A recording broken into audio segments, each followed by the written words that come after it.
নমস্কার বন্ধুরা, আজকে তোমাদের সাথে ঝাল ঝাল একটা চিকেনের রেসিপি শেয়ার করছি।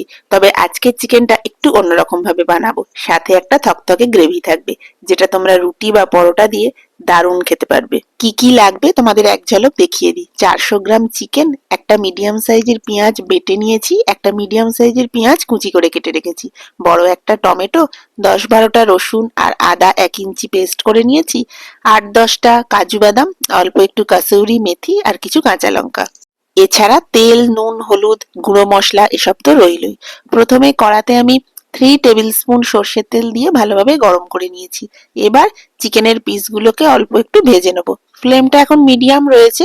চিকেনের পিসগুলোকে এপিট ওপিট করে ভেজে নিচ্ছি। মিডিয়াম ফ্লেমে মিনিট 5 ধরে চিকেনটাকে ভেজে নিয়েছি। এপিট ওপিট ভেজে নেওয়ার পরে পেঁয়াজ বাটা দিয়ে দিলাম। পেঁয়াজ বাটা দেওয়ার পরে মিডিয়াম ফ্লেমে মাংসের সাথে পেঁয়াজটা ভালোভাবে মিশিয়ে পেঁয়াজটাকেও ভেজে নেব।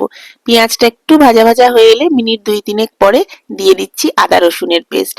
ঠিক একইভাবে মাংসের সাথে মিশিয়ে নিয়ে আদা রসুনটাও অল্প ভেজে নিচ্ছি। পেঁয়াজ, আদা রসুন মাংসের সাথে 2-3 মিনিট এভাবে ভেজে নেওয়ার পরে পেঁয়াজ কুচিটা দিয়ে দিলাম। পেঁয়াজ কুচি দেওয়ার পরে ভালোভাবে মিশিয়ে নিয়ে ভাজা ভাজা করে দেবো। যেহেতু রান্নাটায় পেঁয়াজ বাটা দিয়েছি, সামান্য জল বেরোবে, তাই ফ্লেমটা মিডিয়াম রেখে সমস্তটা ভালোভাবে কষিয়ে নিচ্ছি। 2-3 মিনিট এইভাবে নাড়াচাড়া করে নেওয়ার পরে ঢাকা দিয়ে দেবো। ঢাকা দিয়ে লো ফ্লেমে মিনিট 4 রেখেছিলাম। মিনিট 4 পরে ঢাকা খুলেছি, দেখো অনেকটা জল বেরিয়েছে মাংস থেকে।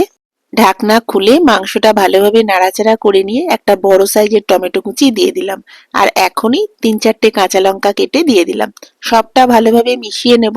2-3 মিনিট এইভাবে নাড়াচাড়া করব যাতে টমেটোর কাঁচা গন্ধ চলে যায়।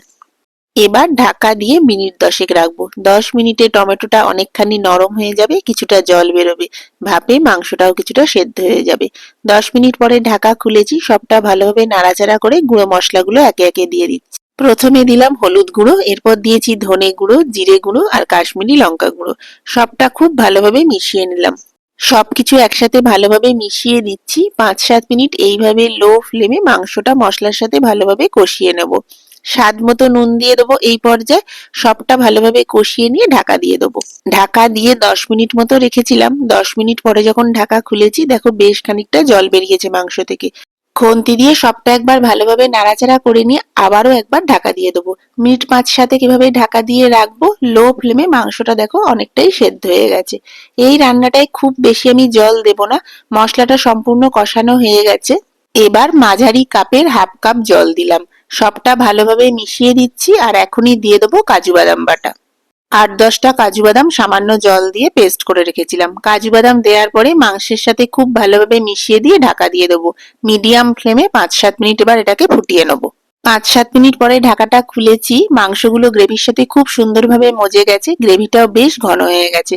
এখন দিয়ে দিচ্ছি কাসৌরি মেথি অল্প একটু হাতে ঘষে নিয়ে, আর দিয়ে দিলাম অল্প একটু কাঁচা লঙ্কা কুচি। সবটা ভালোভাবে মিশিয়ে দিচ্ছি। রান্নার আমরা প্রায় শেষ পর্যায়ে চলে এসেছি।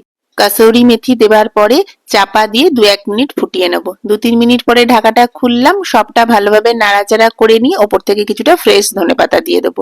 ধনেপাতা দেওয়ার পরে গ্যাসের ফ্লেম বন্ধ করে 10 মিনিট এটাকে স্ট্যান্ডিং টাইম দিলে রুটি বা পরোটার সাথে সার্ভ করার জন্য একদম রেডি।